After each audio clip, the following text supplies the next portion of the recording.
వాళ్ళ అమ్మ మీద రాస్తారు. నిజంగా ఇప్పుడు అవన్నీ ఎందుకు లక్ష్మి? నాకు అమ్మన్న కవితలన్నా చాలా ఇష్టం సార్. ఈ మధ్య ఓ కొత్త కవిత కూడా రాశారు. మొన్న వినేసింగా మమ్మీ. మీరు విన్నారే? పాపం వెంకి వినొద్దు. Please uncle. వెంకీ, నువ్వు మరీ ముఖమాట పెట్టేస్తున్నావు. It's okay. అయ్యో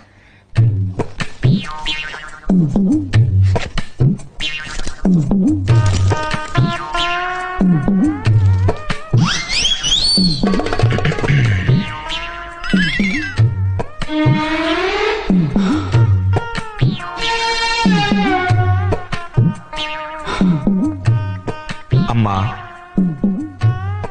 అడగకుండానే నాకు జన్మనిచ్చావు. ఏడిస్తే పాలిచ్చావు, వానొస్తే గుడిగిచ్చావు. ఆడుకోవడానికి బొమ్మలిచ్చావు, వాడుకోవడానికి డబ్బులిచ్చావు, వేసుకోవడానికి బట్టలిచ్చావు, చూసుకోవడానికి అద్దమిచ్చావు. అమ్మా, రాసుకోవడానికి పలక ఇచ్చావు, గీసుకోవడానికి గడ్డమిచ్చావు. అందుకే నువ్వు నాకు నచ్చావు. కానీ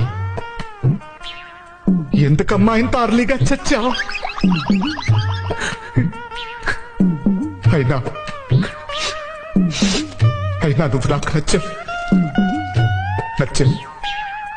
నచ్చావమ్మా. మీ కవితలో చాలా ఇన్ఫర్మేషన్ ఉంది అంకుల్. Thank you.